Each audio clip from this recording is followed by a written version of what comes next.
सुप्रभात प्यारे बच्चों, आज हम भाषा अभ्यास पाठ्य पुस्तक के पाठ 2 उल्टा पुल्टा कविता से संबंधित पहले 4 प्रश्नों को समझेंगे। पहला प्रश्न है, पाठ में आए कोई 4 काम वाले शब्द अर्थात क्रिया ढूंढकर लिखिए। बच्चों, काम वाले शब्दों को ही हिंदी व्याकरण की भाषा में क्रिया कहा जाता है और क्रिया उन शब्दों को कहते हैं जिनसे हमें किसी काम के करने या होने की जानकारी होती है, जैसे कि पढ़ना, सोना, उठना, बैठना, दौड़ना, खाना, पीना आदि। इस तरह से बच्चों, हमने उल्टा पुल्टा कविता में से कोई 4 काम वाले अर्थात क्रिया शब्द ढूंढकर इन दिए गए रिक्त स्थानों में लिखने हैं। पहला शब्द है उठ, दूसरा चल, तीसरा गिरता और चौथा पकड़। बच्चों, आप देख रहे होंगे ये चारों शब्द हमें किसी न किसी काम के करने या होने की जानकारी दे रहे हैं। ऐसे शब्दों को ही क्रिया कहा जाता है। आप मेरे द्वारा लिखे गए शब्दों के अलावा कविता में से कोई अन्य 4 काम वाले शब्द भी ढूंढकर लिख सकते हैं। आइए अब करते हैं प्रश्न 2। नीचे दी गई पंक्तियों में आए जीवों के नाम छांट कर लिखिए। बच्चों, इस प्रश्न में हमें कविता की कुछ पंक्तियां दे रखी हैं जिनमें से हमने जीवों के नाम छांटकर इन दिए गए रिक्त स्थानों में लिखने हैं। आइए ढूंढ लेते हैं जीवों के नाम। सबसे पहला है तिलचट्टे, चींटे, चींटी, मकड़े और गिरगिट। इस तरह से हमने इन शब्दों को, जो जीवों के नाम हैं, यहां दिए गए रिक्त स्थानों में लिखना है। अगला है प्रश्न 3। नीचे दिए गए उदाहरण की तरह शब्दों को दोबारा लिखिए। बच्चों, इस प्रश्न को करने से पहले मैं आपको नासिकीय व्यंजन से संबंधित कुछ जानकारी देना चाहूंगी। उसके पश्चात हम इस प्रश्न को करेंगे। बच्चों, हमारी हिंदी की वर्णमाला में 5 वर्ग होते हैं। आइए देखते हैं कौन कौन से। क वर्ग, च वर्ग, ट वर्ग, त वर्ग और प वर्ग। इन 5 वर्गों में जो 5वें स्थान पर अक्षर होते हैं, जैसे कि अंग, य, ण, न और म, इन्हें क्या कहा जाता है? नासिकीय व्यंजन कहा जाता है। पंचम वर्ण अर्थात 5वें स्थान पर जो अक्षर हैं, इसलिए इन्हें पंचम वर्ण कहते हैं, क्योंकि ये 5वें स्थान के अक्षर हैं। और इन 5 अक्षरों को किस नाम से जाना जाता है? नासिकीय व्यंजन के नाम से जाना जाता है। इन पंचमा अक्षरों के स्थान पर भी अनुस्वार अर्थात बिंदु का प्रयोग किया जाता है। बच्चों, इन 5 वर्गों के ये जो पंचम वर्ण होते हैं, जिन्हें हम नासिकीय व्यंजन कहते हैं, इनके स्थान पर अनुस्वार का प्रयोग किया जाता है। आइए देखते हैं किस प्रकार से। जब ये 5 अक्षर कौन कौन से?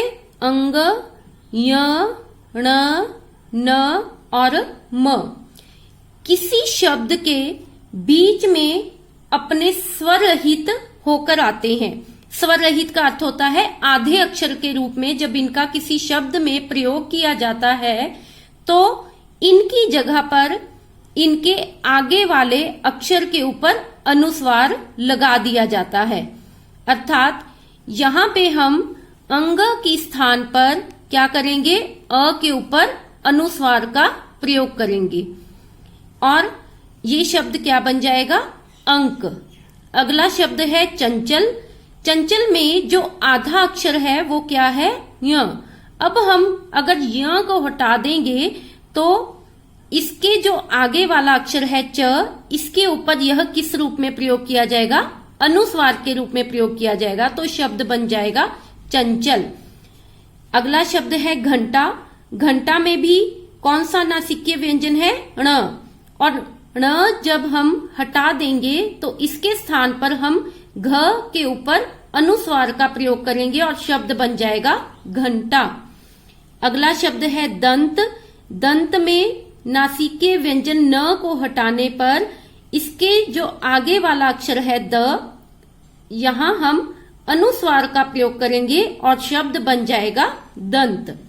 और अगला शब्द है चंपा। चंपा में जो नासिकीय व्यंजन है वह है म, और जब हम म को हटा देंगे तो इसके आगे वाले अक्षर अर्थात च के ऊपर यह अनुस्वार के रूप में प्रयोग किया जाएगा, तो शब्द बन जाएगा चंपा।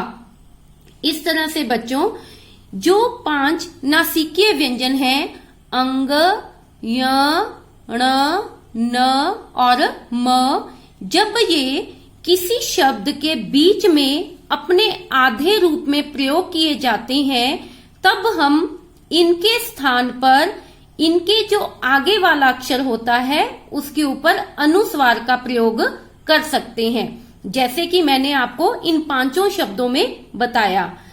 तो इस तरह से बच्चों जो नासिकीय व्यंजन है वो किसी शब्द में जब अपने आधे रूप में प्रयोग किए जाते हैं, जैसे कि यहाँ अंग के पैर में हलंत का क्या मतलब है कि ये आधा अक्षर है, और ऐसे ही यहाँ पे आप देख रहे होंगे य, ण, न और म, ये अपने आधे रूप में प्रयोग किए गए हैं।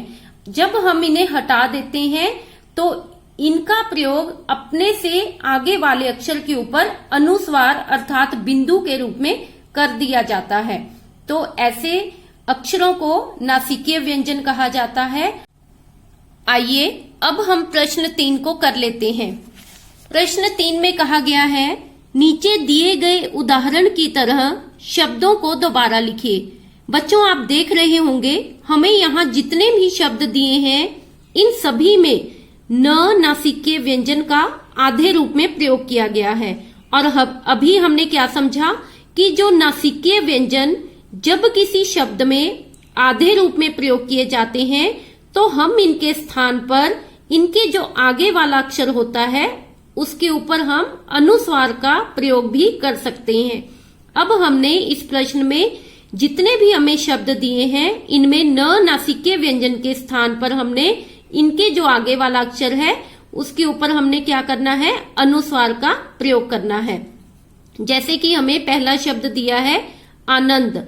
आनंद में जब हमने न नासिकीय व्यंजन को हटा दिया तो यह अपने से आगे वाले अक्षर के ऊपर अनुस्वार के रूप में प्रयोग किया जाएगा और शब्द बन जाएगा आनंद। अगला शब्द है अंदर। अंदर में न के स्थान पर हम अ के ऊपर अनुस्वार का प्रयोग कर देंगे और शब्द बन जाएगा अंदर। अगला शब्द है मंदिर। मंदिर में न नासिकीय व्यंजन को हटाकर म के ऊपर हम अनुस्वार का प्रयोग करेंगे और शब्द बन जाएगा मंदिर। अगला शब्द है सुंदर। सुंदर में न नासिकीय व्यंजन को हटाकर हम इसके जो आगे वाला अक्षर है सु के ऊपर हम क्या लगा देंगे, अनुस्वार, और शब्द बन जाएगा सुंदर।